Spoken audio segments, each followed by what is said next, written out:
காலை நேரம். சூரியன் மெல்ல மெல்ல வானில் ஏறிக்கொண்டிருந்தான். விஜயநகர அரண்மனை வளாகங்களில் ஏற்றப்பட்டிருந்த தீபங்களை ஒவ்வொன்றாக அணைத்துக் கொண்டிருந்தனர் காவலாளிகள். அரண்மனை வளாக நீண்ட கூடங்களில் அரசு வாரிசுகளை தங்களது தோள்களில் சுமந்து கொண்டு ஆங்காங்கே போய்கொண்டிருந்த ஜடகாத்திர பெண்கள் ஒரு பக்கம். அந்த பெண்களில் சிரித்து கொண்டும் ஏதேதோ பேசிக்கொண்டும் போய்கொண்டிருந்தனர். தினமும் விடியற் காலையிலே எழுந்திருக்கும் கிருஷ்ணதேவராயர் அவரது அறைக்கதவு மட்டும் திறக்கப்படாமல் இருந்ததால் அவரை தோளில் சுமந்து செல்ல முழங்காலிட்டு வாசல் முன் அமர்ந்திருந்தால் ஒரு பெண். அரண்மனை வளாகங்களுக்குள் ஆண்கள் எவரும் அனுமதிக்கப்படுவதே இல்லை. அரண்மனைக்குள் இருக்கும் பங்களாவுக்குள் அரசு வாரிசுகளை தோளில் சுமந்து செல்ல திடகாத்திரமான பெண்கள் மட்டுமே நியமிக்கப்பட்டிருந்தனர். பெண்கள் ஆடவர்களை அரண்மனைக்குள் சுமந்து செல்லும் நடைமுறையை கிருஷ்ணன் தடுத்து நிறுத்தி உத்தரவிட்டிருந்தும் அதே நடைமுறை நீடித்து கொண்டே இருந்தது. காரணம், ஆண்கள் எளிதில் உணர்ச்சி வசப்படுபவர்கள். பழிவாங்கும் தந்திர எண்ணமும் அவர்களிடம் மிக அதிகம். எனவே மன்னர்களுக்கும் மன்னர் குடும்பங்களுக்கும் அதிக பாதுகாப்பு அளிக்கவே அப்பாஜி பெண்களை மட்டுமே நியமித்துள்ளார். இது காலம் காலமாக தொடரும் ஒரு வழக்கமான நடைமுறைதான்.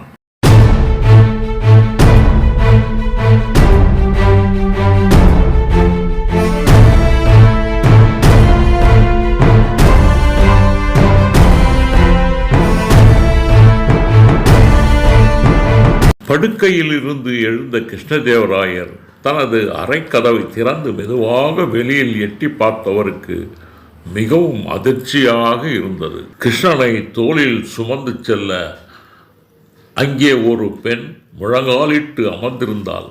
அவள் இருந்த நிலையை கண்டதும் கிருஷ்ணனுக்கு அவள் மேல் பரிதாபமும் கோபமும் ஏற்பட்டது. இந்தா பெண்ணே, எழுந்திரி. என்னை உன் தோளில் சுமந்து செல்ல உனக்கு யார் கட்டளையிட்டது? மகாபிரபு, அது என் கடமை. வழக்கம்போல் வந்துவிட்டேன் என்றாள் அவள். சரி சரி, அது இருக்கட்டும். இனி என்னை நேரில் சுமக்க எந்த அனுப்ப வேண்டாம் என அந்த வாசல் காரியம் வீரண்ணாவிடம் சொல்லிவிடு. என்ன கேட்டதா? அரண்மனையில் ஏதேனும் வேலை இருந்தால் போய் பாரு என அவளை அனுப்பிவிட்டு அறைக்குள் நகர்ந்தான் கிருஷ்ணன். ராணிமஹால் கோட்டை மணிக்கூண்டில் இருந்து நேரம் காட்டும் மணியை அடித்து கொண்டிருந்தான் ஒரு காவலாளி. அந்த மணி 10 முறை அடித்து ஓய்ந்து போனது. ஆடை அலங்காரங்களை சரிபார்த்து கொண்ட கிருஷ்ணன் ராணி நாகலாதேவியை பார்க்க கூடத்தை தாண்டி 1/2 மைல் தூரத்தில் இருந்த ராணி மகாலை நோக்கி வேகமாக நடந்து கொண்டிருந்தான். ஈட்டி ஏந்திய 10 காவலர்கள் மாமன்னருக்கு முன்னும் பின்னுமாக ஓடிக்கொண்டிருந்தனர். மாமன்னரை கண்டதும் ராணி மகால் கதவு திறந்த ஊழியர்கள் மண்டியிட்டு மரியாதையை செலுத்திக் கொண்டிருந்தனர்.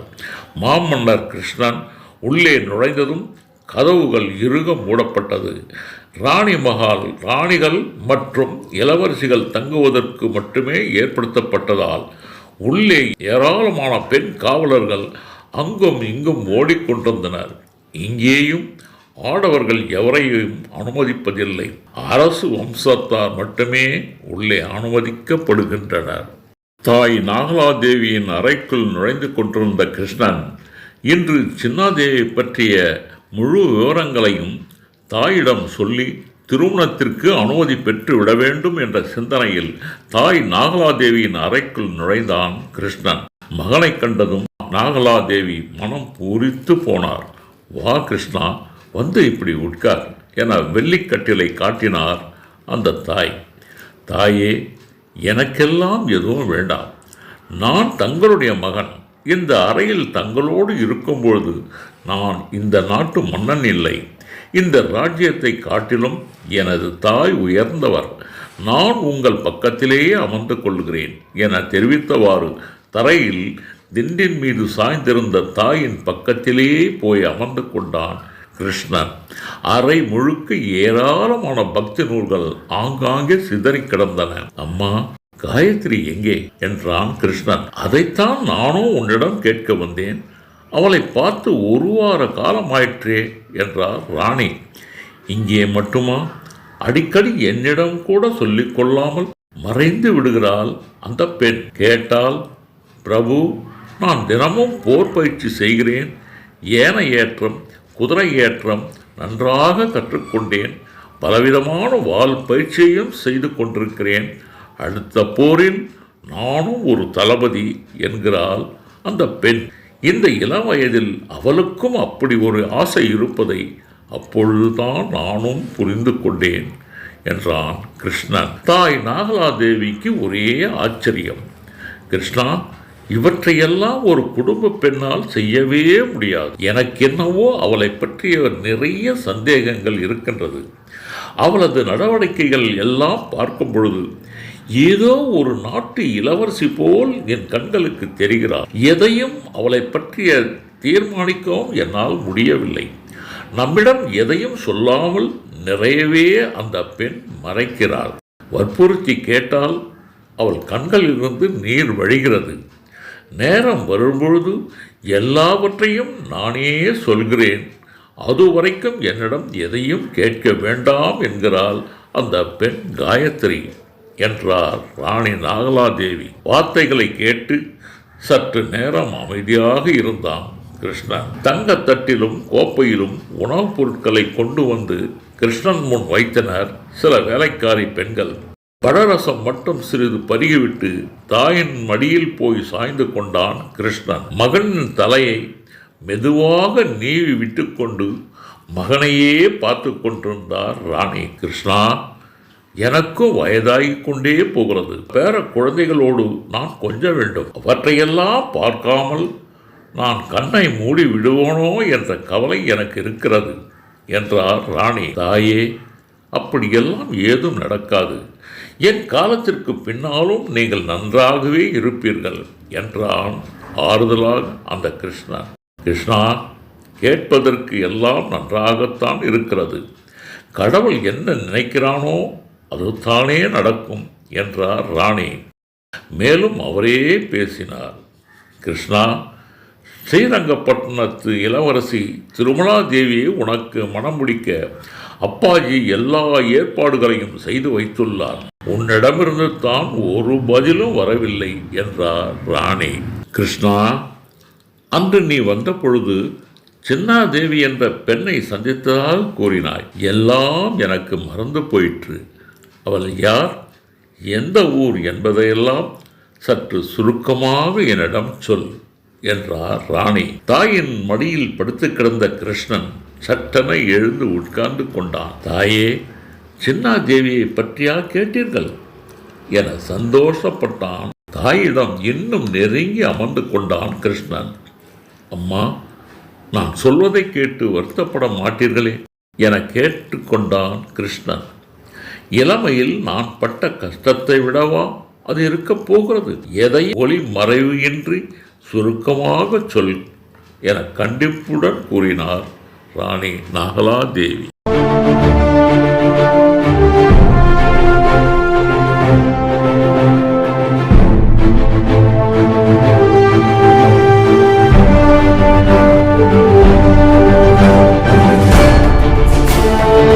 தாய் நாகலாதேவியின் கைகளை இறுக பற்றி கொண்ட கிருஷ்ணன், தாயே, நான் சொல்வதை கேட்டு கோபப்பட மாட்டேன் என எனக்கு வாக்குறுதி கொடுங்கள் என்றான் கிருஷ்ணன். என்ன கிருஷ்ணா, உன் நலனில் எனக்கு அக்கறை இல்லையா? நிச்சயம் கோபப்பட மாட்டேன். அந்த பெண்ணை பற்றி சொல் என்றார் ராணி. தாயே, 6 ஆண்டுகளுக்கு முன் நாட்டு நடப்புகளை தெரிந்து கொள் என சொல்லி அரண்மனையை விட்டே என்னை விரட்டிவிட்டான் பெரிய அன்னையின் மகன் புஜபல வீர நரசிம்மன். மனப்போன போக்கில் ராஜ்யம் பூராவும் சுற்றி கொண்டிருந்தேன். அன்று தலைநகர் எந்த திசையில் இருக்கிறது என்பது கூட எனக்கு தெரியவில்லை. 4 ஆண்டுகள் முடிந்திருக்கும். தென் திசை பக்கம், அதாவது மலைகளும் ஆறும் சூழ்ந்த காலாஸ்திரி என்ற ஊருக்கு பக்கமாய் போய்கொண்டிருந்தேன். ஒரு நாள் மாலை வேலை. நேரம் அதிகமாக சூழ்ந்து போனதால் இருள் கவ்விவிட்டது. உணவுக்கும் தங்குவதற்கும் ஏதேனும் ஒரு கிராமம் கண்ணில் தென்படுகிறதா என தேடி போகும்பொழுது இருளத் தொடங்கிய அந்த நேரத்தில் மேலும் என்னால் பயணிக்கவே முடியவில்லை.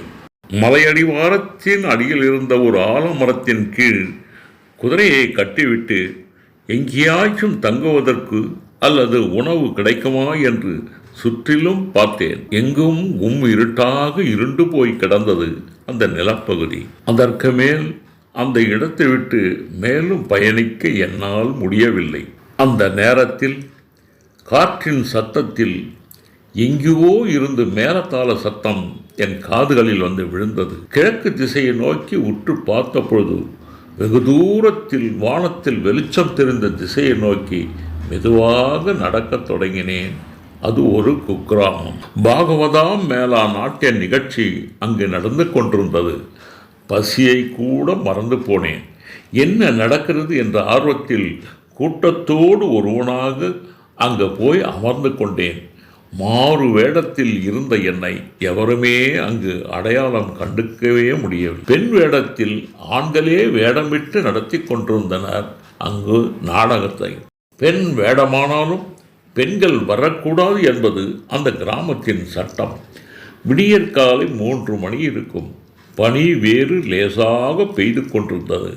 மூங்கிலால் போடப்பட்ட மேடையில் ஆடிக்கொண்டு பெண் வேடமிட்ட நபர் நாட்டியத்தை முடித்து கொண்டார். மேடையில் இருந்த நபர்கள் வெள்ளி திரை போட்டு மூடிவிட்டனர். பெண் வேடமிட்ட நபர் தன்னுடைய நீண்ட அழகிய கூந்தலை எடுத்து திரையின் மேல் போட்டார். அதற்கான விளக்கம் என்னுடன் மேடை ஏறி ஆட சம்மதமா என கேட்பது போல் இருந்தது. ஆவல் மிகுதியால் நான் ரெடி என கத்திக்கொண்டு அந்த மூங்கில் மேடையில் ஏறிவிட்டேன். எனக்கு உண்மையிலேயே ஆடத் தெரியாது. நீண்ட அழகிய கூந்தல் உண்மையான ஒரு பெண்ணுடையதா என தெரிந்து கொள்ளும் ஆவலில் மேடை ஏறிவிட்டேன். பேசாமல் நாடகத்தை பார்த்துவிட்டு போயிருக்கலாம். ஆனால் நான் தவறு செய்து விட்டேன் என்றான் கிருஷ்ணன். அந்த நேரம் பார்த்து அப்பாஜி ராணியின் அறைக்குள் நுழைந்தார். கிருஷ்ணனோ அப்போது அப்பாஜியின் வருவார் என்பதை எதிர்பார்க்கவே இல்லை. ராணிக்கும் மகாராஜாவுக்கும் என் வணக்கங்கள் என்றார் அப்பாஜி. அப்பாஜி மீது எப்பொழுதும் ராணிக்கு ஒரு தனி மரியாதை உண்டு. எழுந்திருக்க முயன்றார் ராணி. வேண்டாம் ராணி, உங்கள் மீது நான் எப்பொழுதும் தனி மரியாதை வைத்திருப்பவன். உங்கள் வயதான காலத்தில் நீங்கள் அப்படியே அமர்ந்து கொள்ளுங்கள் என்றார் அப்பாஜி. அம்மா, சற்று நேரத்திற்கு முன் சொல்லியபடி ஸ்ரீரங்கப்பட்டண இளவரசியின் திருமணம் பற்றி அப்பாஜி எங்கே பேச்சை துவக்கி விடுவாரோ என்ற பயமும் கிருஷ்ணன் மனதில் ஓடிக்கொண்டிருந்தது. அப்பொழுது அப்படி எதுவும் அங்கு நிகழவே இல்லை. ராஜ்யத்தின் நிதி நிலைமை பற்றித்தான் பேச வந்தேன். நமது மேற்கு ராஜ்ய எல்லையான கோவாவிலிருந்து போர்த்துகீசிய குதிரை வியாபாரி வந்திருக்கிறார். குதிரை தேவைகள் பற்றி கேட்டார். அது குறித்து பயனில்லாத குதிரைகள் எவ்வளவு இருக்கின்றன கூடங்களில் என்பதை பற்றிய விவரங்களை சேகரிக்க சொல்லிவிட்டு தளபதி வெங்கண்ணாவுக்கு உத்தரவிட்டு வந்திருக்கிறேன். அதை பற்றித்தான் தங்களிடம் சொல்லிவிட்டு போகவே வந்தேன் என்றார் அப்பாஜி. அதை பற்றி நாளைக்கு பேசலாம் என்றான் கிருஷ்ணன். உடனே விடைபெற்று கொண்டு அங்கிருந்து வேகமாக திரும்பி சென்று விட்டார் அந்த அப்பாஜி. ராணிமகால் முழுவதும் அப்பொழுது அமைதியாக இருந்தது. கிருஷ்ணா, ஏதோ தவறு செய்துவிட்டாய் என கூறினாயே, என்ன அது என்றார் நாகலாதேவி. மேடையில் நாட்டியம் ஆடவோ நடிக்கவோ அன்று நாட்டில் எந்த இடத்திலும் பெண்களை அனுமதிக்க மாட்டார்கள். ஆனால் மேடையில் பாகவதா மேல நாட்டிய நிகழ்ச்சியை மிக அழகாக ஆடி காட்டியது ஆணா அல்லது பெண்ணா என்ற சந்தேகம் எனக்கு வந்துவிட்டது அம்மா. அங்கே திரையின் மேல் அழகிய கூந்தல் வேறு. அது யார் என்பதை பார்த்து விட வேண்டும் என்ற ஆவலில் அந்த சிறிய மேடையின் மீது நான் துணிந்து ஏறிவிட்டேன். அப்பொழுது அங்கு என்ன நடந்தது?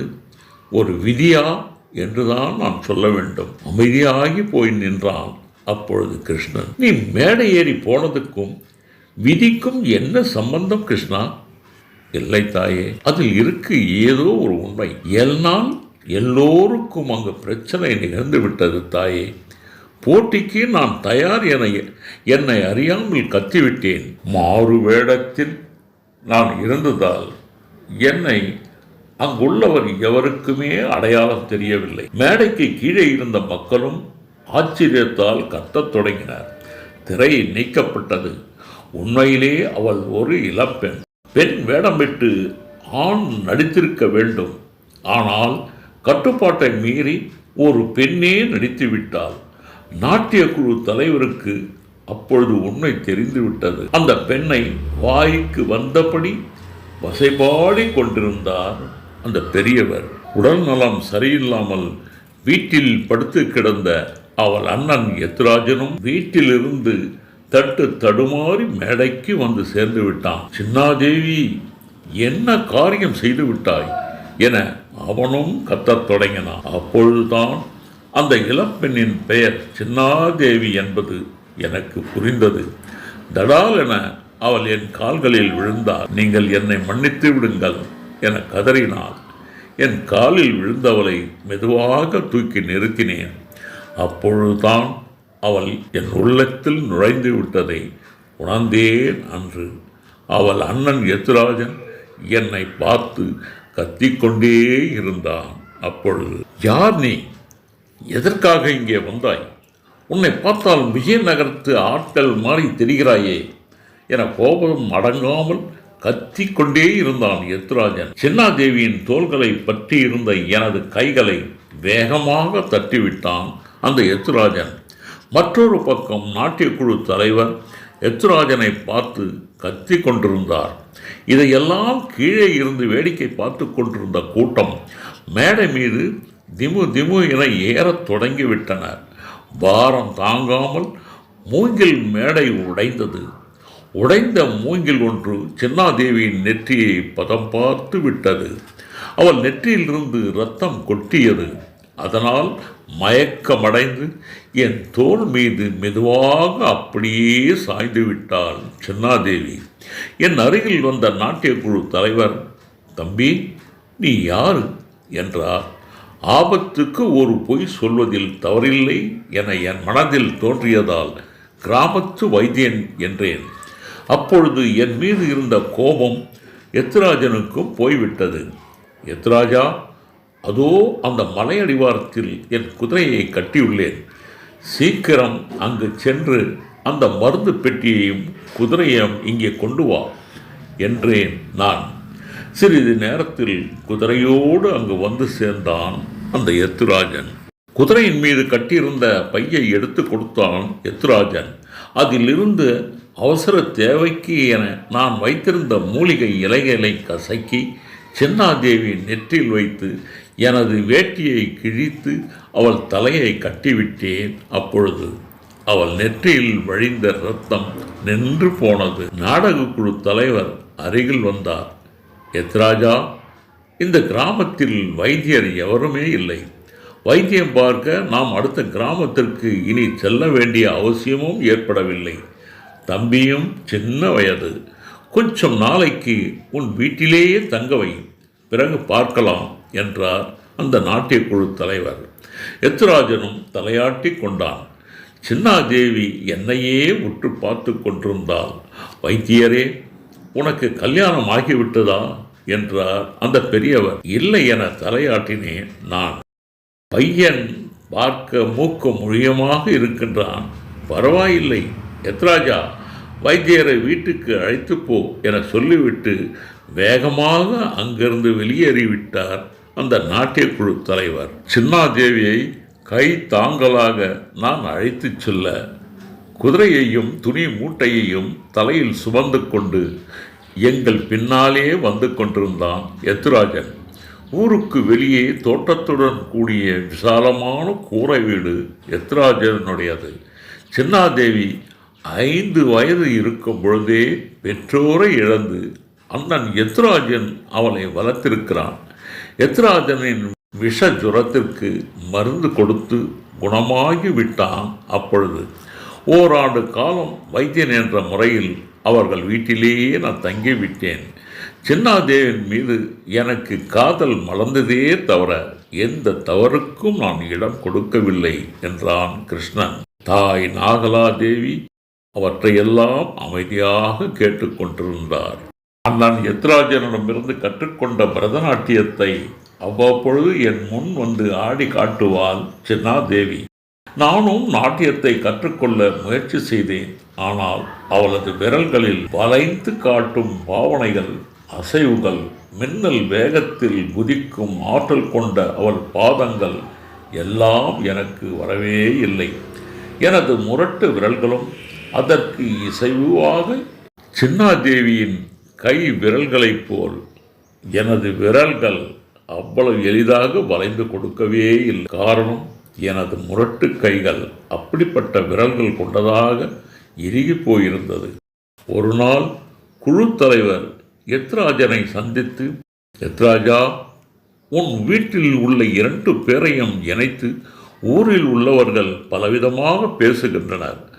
பையனுக்குத்தான் யாரும் ஆதரவு இல்லையே, கல்யாணத்தை சட்டுப்புட்டு முடித்துவிடு. எத்ராஜனும் மிகவும் சந்தோஷப்பட்டான். தகவலும் ஊர் பூராவும் தெரிந்து போனது. கல்யாண வேலைகளையெல்லாம் துரிதமாக ஆங்காங்கே நடக்கத் தொடங்கின. ஊரில் உள்ள சில பெரியவர்களும் எங்களது கல்யாணத்திற்கு உண்டான கூடமாட செய்ய வேண்டிய வேலைகளையும் பொருட்களையும் தேடி தேடி அலைந்து சேகரித்து கொண்டிருந்தனர். ஊர்கோயிலில் எனக்கும் சின்னாதேவிக்கும் திருமணம். அன்று விதி விளையாடத் தொடங்கிவிட்டது அம்மா என்றான் கிருஷ்ணன்.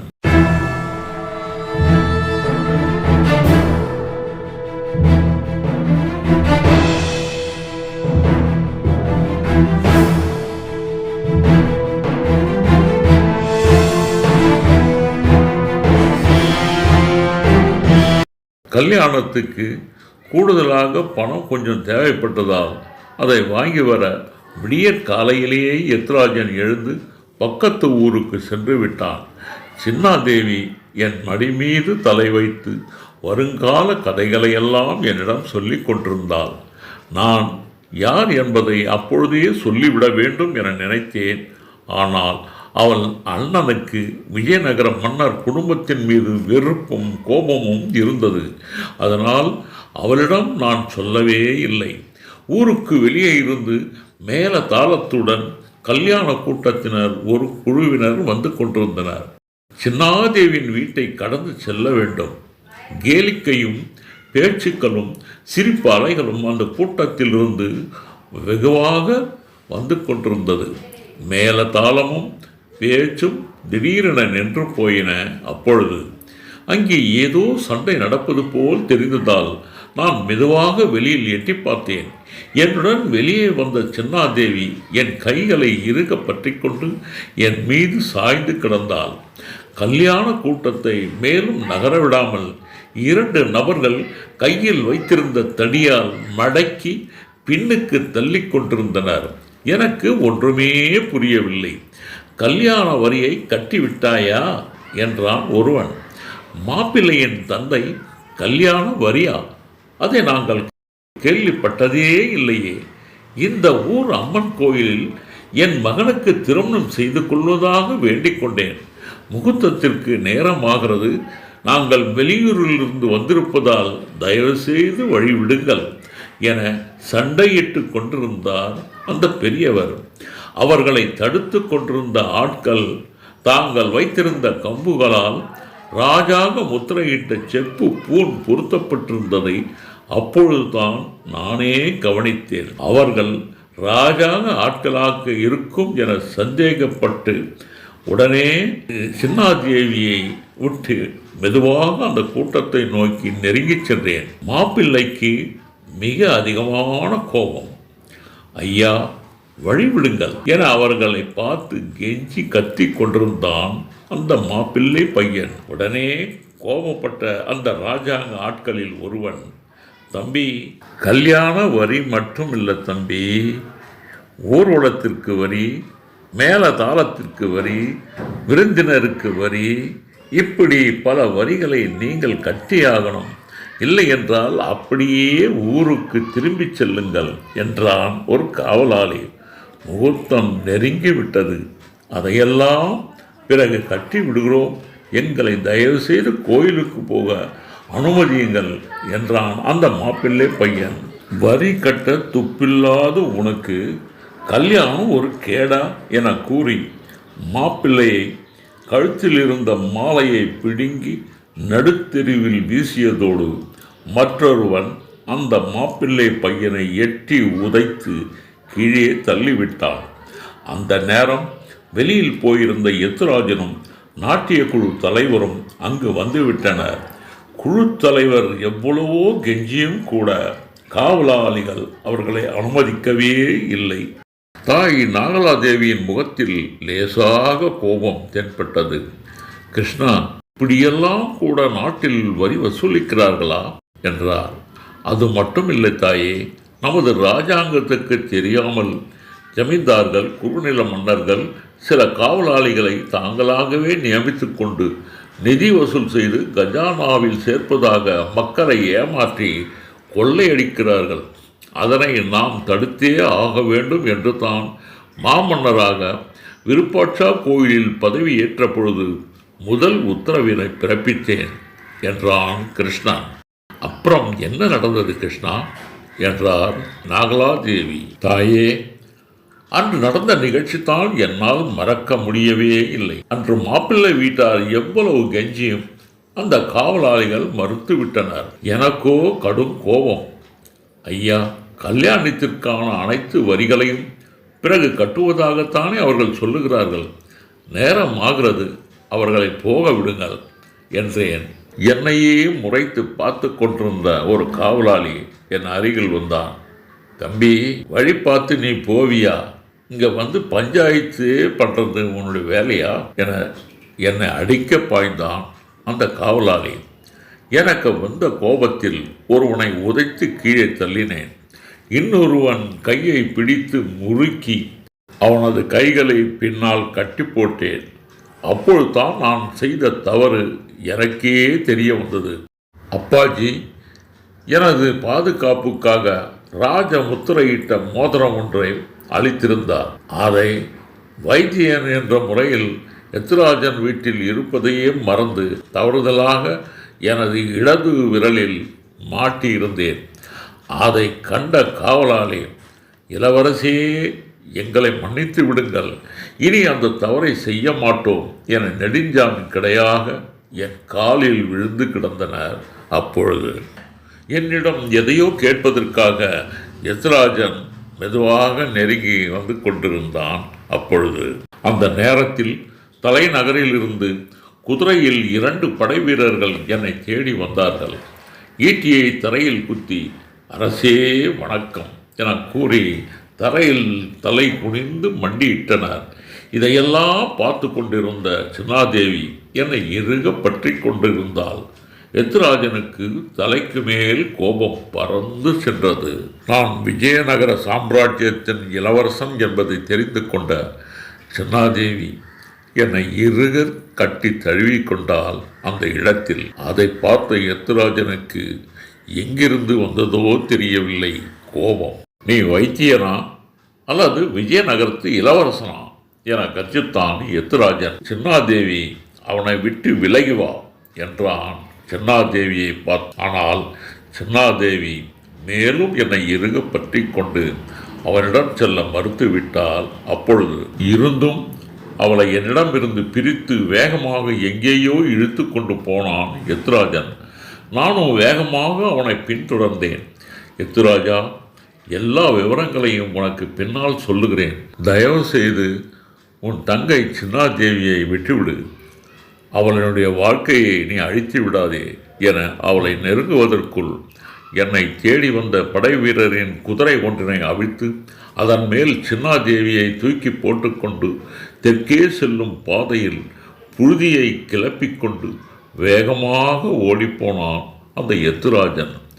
தாயே, உங்களுக்கும் தெரியாமல் நமது உளவுப்படை இராஜாங்க ஆட்களை வைத்து நாடு பூராவும் தேடிக்கொண்டிருக்கிறேன். அவளை பற்றிய ஒரு தகவலும் இன்று வரை எனக்கு கிடைக்கவில்லை அம்மா என தாயின் தோளில் சாய்ந்து கொண்டு தேம்பி தேம்பி அழுதான் கிருஷ்ணன். தன் மகனின் மனதில் அந்த சின்னாதேவி எவ்வளவு ஆழமாக புதைந்து கிடக்கிறாள் என்பதை உணர்ந்து கொண்ட ராணி நாகலாதேவி மகனுக்கு எந்த ஆறுதலையும் கூற முடியாமல் தவித்து கொண்டிருந்தாள் அந்த அரண்மனையில். இதனுடைய அடுத்த தொடர் அடுத்த நிலைக்கு. அதுவரை நீங்கள் காத்திருங்க.